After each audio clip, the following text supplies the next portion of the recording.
آپ کیا سمجھتے ہیں کہ اب وہ فی زمانہ یہ جو مصروفیات ہے کس طریقے سے یہ کھلاڑی آپ کے نقش قدم پر چلتے ہوئے دوبارہ وہ مقام پاکستان کو دلوا سکتے ہیں جس کے ہم مستحق ہیں؟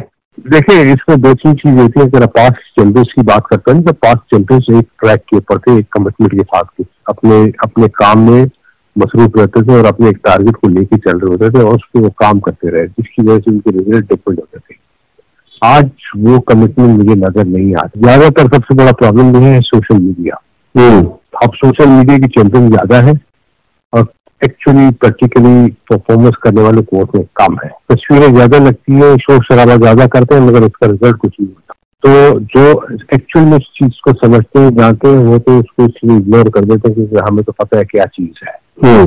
اور یہ چیز پرفارمنس جس کی ہوتی ہے نا وہ اس کو بولنے کی ضرورت نہیں ہوتی ہے, دنیا کو نظر آتا. اگر کوئی شخص یہ کہتا ہے کہ اپنی سوشل میڈیا پہ تصویر لائے میں نے یہ کر دیا, میں نے وہ کر دیا, میں نے یہ کر دیا, تو اس کا مطلب یہ چیز خود نہیں بلکہ کوئی اور اس کو دیکھ کے کر رہا ہوتا ہے نا تو وہ پتہ چلتا ہے کہ ہاں یہ کسی بندے نے کیا ہے. یہ پرفارمنس خود بول رہی ہوتی ہے, نظر آ رہی ہوتی ہے. اور جب اس چیز کو آپ ایک دفعہ کیش کر لیتے ہیں اور اس کو دوبارہ اسی چیز کو کیش کرے تو وہ بعض بات ہسٹری نہیں ہوتی, وہ ریپیٹ نہیں ہوتی ہے. کوئی ریپیٹ نہیں کر پاتا تو اس کا مطلب وہ فلپ ہوتا ہے, اس کا مطلب وہ اس لیول پر نہیں ہوتا. It has to be repeated again and again. Performance has to be again and again.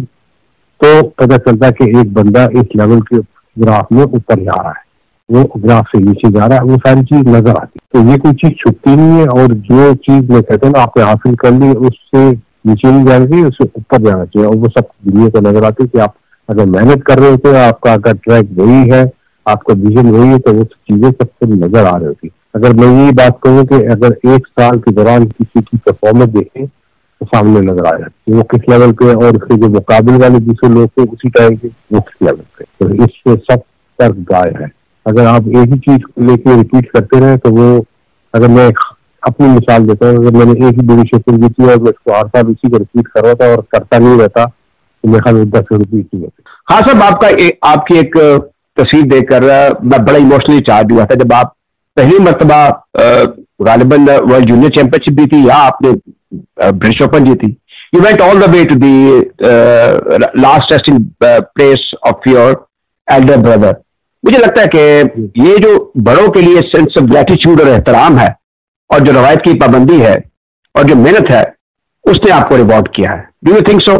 دیکھیں یہ موٹیویشن تو ہمیشہ ہونی چاہیے, اور آپ کا یہ پلس پوائنٹ ہوتے ہیں, ایک اپنا ایک چیلنج ہوتا ہے اور آپ اس کو ایک گیم کو لے کے چلتے ہیں. اور اس ظاہری بات ہے اگر آپ کے پاس یہ چیزیں ہوتی ہیں تو آپ سکسیسفل آدمی بنتے ہیں. ادروائز کوئی چیزیں کچھ چل کے نہیں آتی, آپ کو اس کو آن کرنا پڑتا ہے, اور اس آن کرنے کے پیچھے انتھک محنت ہوتی ہے. یہی میں ہمیشہ شروع سے کہتا ہوں کہ جو بھی بچہ آ رہا ہے اس کو پتا ہونا چاہیے اگر میں نے یہ چیز حاصل کرنے تو اس کے پیچھے جو اس کی کمٹمنٹ ہے, جو اس کی ریکوائرمنٹ ہے اس کو پورا کرے. اگر کوئی یہ سمجھتا ہے کہ میں 10% لگاؤں اور 100% مجھے مل جائے گا, یہ ریزلٹ کبھی ایسے نہیں ملتے. پرسنٹ کے اوپر 100% کے اوپر ریزلٹ. آپ ورلڈ اسکواش فیڈریشن کے بھی صدر رہے, بتائیے کہ اس حوالے سے آپ کا کیا ویژن تھا, کیا ویژن ہے, آپ کیا چاہتے ہیں بالخصوص پاکستان میں؟ دیکھیے میں نے یہی ابھی عرض کیا نا کہ آپ کسی کے اس فیلڈ کے بندے کو کسی اور فیلڈ میں نہیں لگا سکتے. ہمارا جو سب سے بڑا اندیہ ہے اس ملک کے اندر, رائٹ مین فور رائٹ جاب پر, سمپل ہے. دیکھیں نا کوئی اگر اسپورٹس مین ہے یا جس کا اسپورٹس مین بیک گراؤنڈ رہا ہے تو آپ اس سے وہی سروسز لے سکتے ہیں کہ یا بجائے اس کو ہاسپٹل میں لگائیں گے یا انجینئرنگ میں لگائیں گے. ٹھیک, یہ چیزیں نہیں ہو سکتی. وہ تیاری پر جس میں اس نے ایکسپرٹیز نہیں رکھی ہے, نہ اس کا وہ ویژن ہے, تو اس کا اگر وہ ڈیسیژن لے کر اس جگہ میں بیٹھ کے کر رہا ہوگا تو ہی بھی میکنگ آل دی بلنڈرز, اس کا ایکسپیرینس نہیں ہے اس چیز کا. یہ تھے اسکواش کے لیجنڈ جناب جہانگیر خان. ان سے ملاقات کا پہلا حصہ آپ نے سنا, ملاقات کا دوسرا حصہ آئندہ شو میں پیش کیا جائے گا. سامعین کرام, گولف ایک ایسا کھیل ہے کہ اس کے بارے میں سوچتے ہی یہ گمان ہوتا ہے کہ اس کھیل کے کھیلنے والے سکون, مسرت اور فرصت کے بہترین لمحات سے لطف اندوز ہوتے ہوں گے. لاہور پاکستان کا ثقافتی مرکز ہے اور اس شہر بے مثال کو یہ شرف حاصل ہے کہ یہاں لاہور جمخانہ میں گولف کلب ہے. یہ 86 ایکڑ پر پھیلا ہوا حسین قطع اراضی ہے, اور لطف کی بات یہ ہے کہ یہ شہر کے وسط میں واقع ہے. گولف کے کھیل کے حوالے سے آپ کے ذہنوں میں مختلف سوالات اٹھتے ہوں گے. کہ لاہور جمخانہ میں کیا سرگرمیاں ہوتی ہیں؟ کیا یہ کھیل صرف اشرفیہ کا ہے اور وہی اس سے لطف اندوز ہو سکتے ہیں، وہی اسے کھیل سکتے ہیں؟ کیا خواتین بھی یہ کھیل کھیل رہی ہیں؟ اور موسم گرما میں کس طریقے سے کھیل کی سرگرمیاں جاری رہتی ہیں یا نہیں، یہ ہم سب جانیں گے لاہور جمخانہ کلب کے کنوینر گولف جناب شوکت جاوید صاحب سے۔ جناب السلام علیکم۔ جی وعلیکم السلام راجی صاحب، بڑی خوشی ہوئی جی آپ کے ساتھ پی ٹی وی پر جب آپ کسی موقع پر آتے تھے تو گفتگو کا شرف حاصل ہوتا تھا۔ یہ خود سے بتائیے کہ آپ کا ذاتی طور پہ گولف سے انٹرسٹ کیسا رہا ہے، اور اس وقت لاہور جمخانہ جو ہے اس کی جو گولف کی انگیجمنٹ ہے، جو کیلنڈر ہے، وہ اس کا خد و خال کیا ہے؟ جی جمخانہ کلب لاہور جو ہے وہ لاہور کا گولف کلبز میں سے سب سے پرانا کلب ہے جی۔ اس کے بعد سے لاہور میں 4 اور کلبز بھی بنے ہیں، جن میں رائل پام ہے، رایا ہے، اور گیریزن گولف کلب ہے، اور پی ایف کے کلب۔ جی جی۔ چونکہ گولف کے لیے زمین زیادہ درکار ہوتی ہے، اس کے لیے سرمایہ بھی زیادہ چاہیے ہوتا ہے، تو میں سمجھتا ہوں کہ ان تمام مشکلات کے باوجود لاہور میں 5 اسٹینڈرڈ کے گولف کورس کا ہونا گولف کے کھیل کے لیے بہت ہی اچھا ایک شگون ہے۔ جی۔ لاہور کا جمخانہ کلب ہے، یہ میرے خیال میں سب سے زیادہ استعمال ہونے والا کلب ہے، یہاں پہ کھیلنے والوں کی ٹریفک سب سے زیادہ ہے باقی کلبوں کے مقابلے میں۔ تو یہاں پہ آپ کے ایونٹس کا جو ایک پیک پیریڈ ہوتا ہے یا سیزن ہوتا ہے، وہ کیا موسم گرما میں بھی جایا جاتا ہے کہ یہ کھیلنا صرف اب سردیوں تک محدود ہو گیا ہے؟ نہیں، ایسے ہے کہ ایک تو ہمارا ہر مہینے کا ایک منتھلی میڈلین ایک ٹورنامنٹ ہے جو کہ ہمارے اپنے کلب کے ممبرز کے لیے ہی ہوتا ہے۔ ایک تو یہ ہماری سارے سال کی ایک مصروفیت ہے۔ اس کے علاوہ ایک بڑا ایونٹ ہمارے کلب کا لاہور کے یہ جو 3-4 کلبز جن کے میں نے پہلے نام لیے، ان کے درمیان ایک انٹر کلب میچ ہوتا ہے سالانہ۔ جی۔ وہ ایک دن لاہور جمخانہ میں کھیلتے ہیں، ایک دن گیریزن میں کھیلتے ہیں، ایک دن رائل پام میں کھیلتے ہیں، پھر ایک دن رایا میں کھیلتے ہیں، اور پھر ایک چیمپئن کلب اس میں سے بنتا ہے۔ یہ بھی عموماً اسی موسم میں ہوتا ہے۔ جو سردیوں کے موسم کے جو بڑے 2 ٹورنامنٹس ہیں جو لاہور جمخانہ میں ہوتے ہیں، ان میں ایک گورنرز کپ ہے جو اسپانسر کرتے ہیں ملت سیکٹرز والے ہر سال۔ یہ ایمیچیورز کا سب سے بڑا ٹورنامنٹ ہے جو لاہور میں ہوتا ہے۔ دوسرا ایک پروفیشنلز کا ٹورنامنٹ اس کے علاوہ کیا جاتا ہے جو جے زمان گروپ آف کمپنیز جو ہیں وہ کرواتے ہیں، وہ عموماً جنوری فروری میں ہوتا ہے، اور اس میں تمام پاکستان کے پروفیشنل کھلاڑی آ کے شرکت کرتے ہیں، اور اس کی پرائز منی بھی کوئی 80-90 لاکھ کے قریب ہوتی ہے جو پروفیشنلز میں تقسیم کی جاتی ہے۔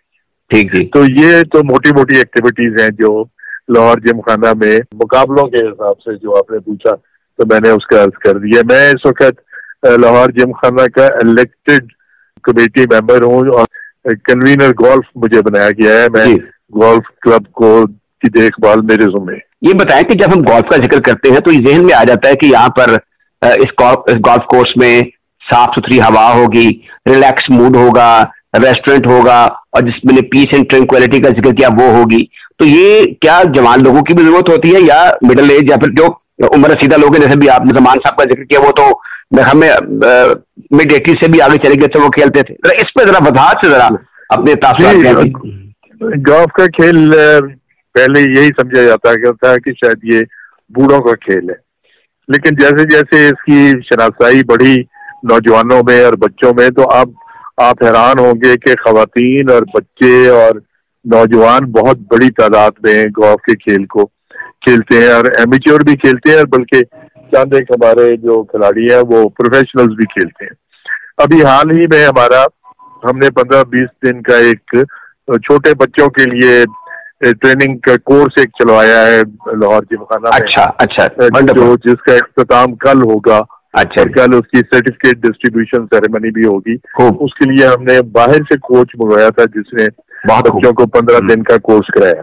یہ جو آج کل بچے آ رہے ہیں، کیا ان کے پیرنٹ ہوڈ سے یہ کھیل کو ملا، یا یہ خود ترغیب ان کی ہوئی ہے کہ یہ اس کو کھیلا جائے؟ نہیں، دونوں طرح ہی ہے۔ کچھ لوگوں کے جن کے پیرنٹس کھیلتے تھے تو بچوں کو ان کو دیکھ کے شوق پیدا ہوا۔ کچھ جو ہمارے پروفیشنل کھلاڑی ہیں، جو ہمارے کوچز ہیں، ان کے بچوں کو دیکھ کے پروفیشنل بننے کا شوق ہوا۔ شوکت جاوید صاحب، یہ ظاہر ہے کہ جو مڈل کلاس ہے یا اپر مڈل سٹاٹا ہے پاپولیشن کا، یا فلوئنٹ کلاس بھی ہے، ہر کوئی شخص یہ چاہتا ہے کہ یہ جو وہ کھیل کھیل رہا ہے، اگر کل وقت ہی کھیل رہا ہے تو اس میں it should be a professional game. تو یہ بتائیے کہ آپ ان چیزوں کو اچھے طریقے سے سمجھتے ہیں کہ کیا گولف لاہور میں اور پاکستان میں اب ٹوٹلی پروفیشنل ہے؟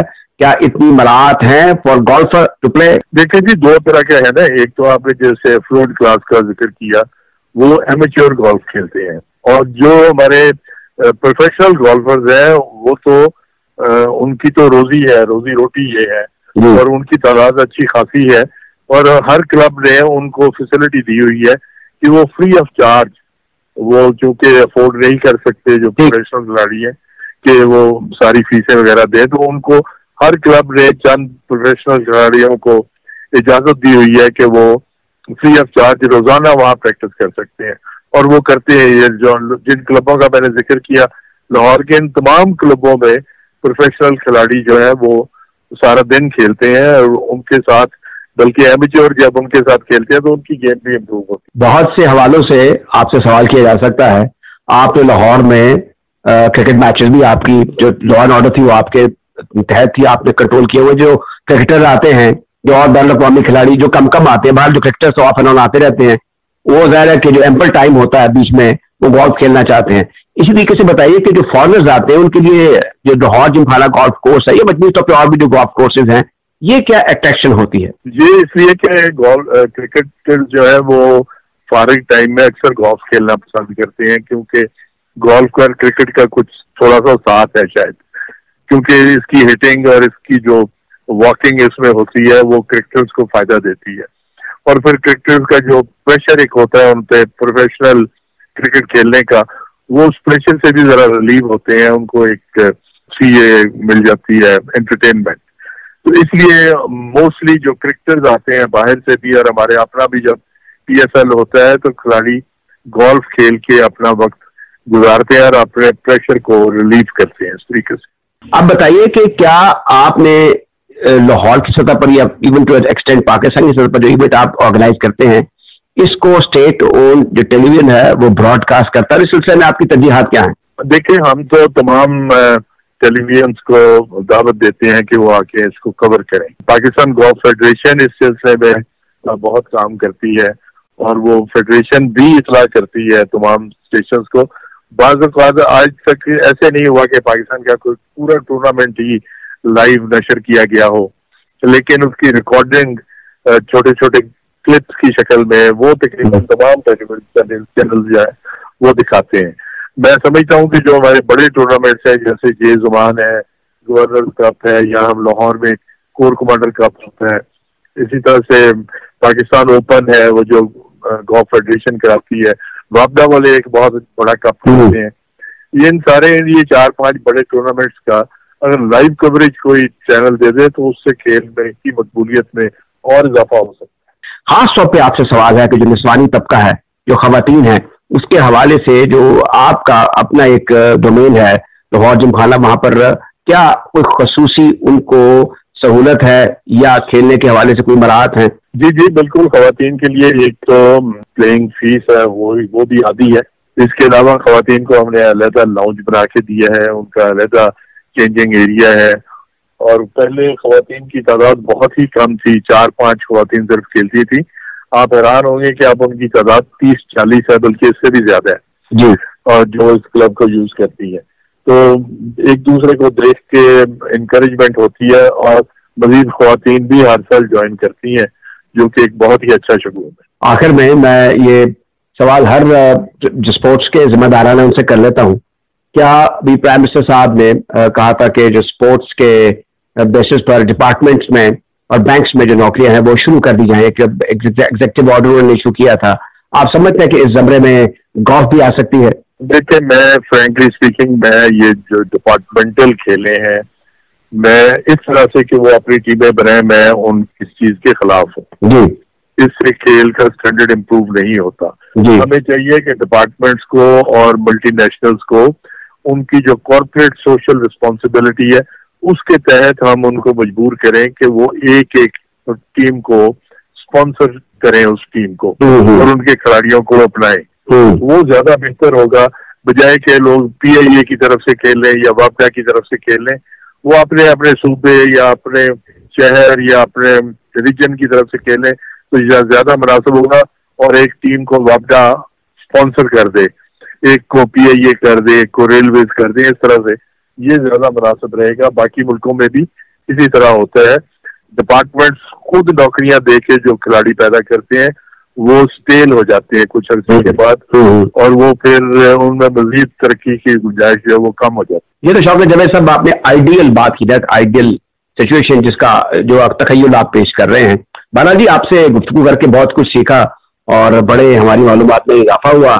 جناب شوکت جاوید صاحب آپ کا بہت بہت شکریہ۔ بہت مہربانی جی، تھینک یو۔ یہ تھے جناب شوکت جاوید، کنوینر گولف لاہور جم خانہ۔ اور اب ہم بات کریں گے کرکٹ کی۔ آپ جانتے ہیں کہ ڈمبولا میں ایشیا کپ 2024 جاری ہے۔ بھارت اور سری لنکا کی ٹیمیں فائنل میں پہنچ چکی ہیں، اور دوسری طرف آسٹریلیا کے شہر ڈارون میں پاکستان اور بنگلہ دیش کے درمیان 2 ان آفیشیل ٹیسٹ میچوں کی سیریز جاری ہے۔ پہلے ٹیسٹ میں پاکستان نے بنگلہ دیش کو 148 رن سے ہرا دیا۔ دوسرا میچ جو کہ بھی جاری ہے، پہلے روز بنگلہ دیش کی ٹیم پہلے کھیلتے ہوئے 258 رن بنا کر آؤٹ ہو گئی، اور جواب میں پاکستان کی ٹیم صرف 179 رن بنا سکی، اور اس طرح 79 رنز کی ایک سبقت بنگلہ دیش کو حاصل ہو گئی۔ ان دونوں مقابلوں کے بارے میں بات کریں گے پاکستان کے سابق ٹیسٹ کرکٹر اور جی ایم ڈومیسٹک کرکٹ جناب شفیق احمد پاپا سے۔ جناب السلام علیکم۔ وعلیکم السلام جناب۔ شفیق صاحب، مقابلہ تو خوب ہوا، ہم یہ نہیں کہہ سکتے کہ ہماری ٹیم بہت بہترین کھیلی یا یہ بڑی سٹرونگ ٹیم تھی، لیکن پھر بھی پاکستان وومن کی ٹیم کو اس طرح ہارتے ہوئے دیکھ کر دکھ ضرور ہوا۔ جی رایا صاحب، ایکچولی چیز یہ ہے کہ کرکٹ ہماری خواتین کی ویسے اگر دیکھا جائے تو گیم ہے ہی نہیں، لیکن جب آپ خاص طور پہ T20 پہ آتے ہیں، T20 میں آپ نے مینز کرکٹ میں بھی دیکھا ہے کہ یہاں پہ آپ کو اپنا کرکٹ ایبلٹی سے زیادہ آپ کی فزیکل اسٹرینتھ جو ہے نا وہ زیادہ کام آتی ہے، چاہے whether you are batting, bowling اور fielding whatever it is. لیکن ہماری خواتین فزیکلی میچ نہیں کر پاتی یورپین ٹیموں سے اور باقی دوسری ٹیموں سے۔ ہمارے یہاں پردے کا بھی بہت اہتمام کرنا پڑتا ہے، اور جہاں پہ ان کی پریکٹس ہوتی ہے، جو تیاری ہوتی ہے، وہ بھی بڑی کیموفلیج کر کے قسم کی ہوتی ہے۔ تو ہم مطلب کہ بھی ویری فرینک، ہم ان کے ساتھ اگر اتنا کلوز میچ بھی ہارتے ہیں نا، یہ بھی ہماری بہت بڑی بات ہے۔ لاسٹ اوور میں ایک بال پہلے اگر ہماری ٹیم ہارتی ہے تو میں تو سمجھتا ہوں یہ بھی ایک بہت بڑی بات ہے۔ تو مطلب اپنے آپ کو جس طریقے سے وہ اتنے بڑے ایونٹس میں جو بھی کارکردگی یہ کر رہی ہیں، یہ اپنے پرسنل جو ان کی جو تیاری ہے اور جو بھی ان کے ایفرٹس ہیں، یہ اس کا نتیجہ ہے۔ ورنہ باقی وہ لوگ، ان کے باہر کی جو ٹیمیں ہیں وہ ہم سے فزیکلی بہت اسٹرانگ ہیں، اور باقی جو بھی ان کے کیمپس لگتے ہیں، جو پریکٹس ہوتی ہے، وہ اگر آپ ہمارے ساتھ میچ کریں تو زمین آسمان کا فرق۔ شفیق صاحب اب ڈارون چلتے ہیں، جہاں پر بنگلہ دیش نے پہلی اننگ میں 258 رن بنائے، لیکن پاکستان کی ٹیم جو ہے اس کے 39 پر تو پہلے دن 2 کھلاڑی آؤٹ ہو گیا۔ پھر کوئی تو یہ جو دورہ ہے، آپ دوسرے ٹیسٹ میچ میں اب انآفیشیل ٹیسٹ میچ میں اسٹرگل کر رہے ہیں۔ آسٹریلیا میں آپ سمجھتے ہیں کہ چلے ایک ایکسپوجر ہو جائے گا، وہاں کی سرزمین سے کچھ معافیت حاصل ہو جائے گی کرکٹرز کی، لیکن جو مد مقابل ٹیم ہے بنگلہ دیش کی، بہتر نہ ہوتا کہ آسٹریلین اسٹیٹ سائڈ ہوتی یا ان کی کوئی ایک ٹیم ہوتی؟ رائے صاحب، یہ ایک بہت بڑا خوش آئندہ یہ ہے کہ پاکستان اے ٹیم کے ٹور باہر ہو رہے ہیں، یہ بہت ضروری ہے۔ اگر آپ اپنی فرسٹ 11 جو ہے اس کے لیے بینچ اسٹرینتھ کو مضبوط کرنا چاہتے ہیں، جو کہ ہماری بہت ویک ہے، اس کے لیے یہ اے ٹیم کے جو باہر کے ٹورس ہیں، میچز اور سیریز ہیں، یہ بہت اہم ہے، بہت ضروری ہے۔ اور دیکھیں آپ اس کے رزلٹ آپ کے سامنے آئیں گے۔ بے شک وہ آسٹریلیا میں کھیل رہے ہیں، لیکن کھیل بنگلہ دیش کے خلاف رہے ہیں، لیکن پھر بھی جو فورن ایکسپوجر ہے نا، یہ آپ کو بہت فائدہ دے گا۔ پہلے میچ میں بڑی ٹیم نے بہت اچھا رزلٹ دیے ہیں۔ اب کرکٹ ہے، کوئی ایسی بات نہیں، کم بیک بھی کریں گے، تو اگر کنسیڈ کر بھی دی ہے فرسٹ اننگ لیڈ تو نو پرابلم۔ کتنی مرتبہ پاکستان کو سال میں ایک مرتبہ نیوزی لینڈ اور خاص طور پہ انگلینڈ یا آسٹریلیا یا even to extent South Africa میں یا ویسٹ انڈیز میں نوجوانوں کی ٹیم پہ بھیجنا چاہیے؟ پاکستان انگلینڈس کو آپ اچھے طریقے سے جانتے ہیں، اس سے کیسے کیسے کھلاڑی پاکستان کو دیے تھے۔ تو یہ آپ نے جو بات کی ہے یہ بڑی خوش آئند ہے۔ تو یہ بورڈ کی کیا پالیسی ہونی چاہیے in terms of young side travelling to those countries جہاں ہم ہارتے رہے، جس میں آسٹریلیا ایک مثال ہے؟ جی بالکل، آپ نے درست فرمایا۔ صرف اے ٹیم ہی نہیں بلکہ انڈر 19 کے بھی اور 18 کے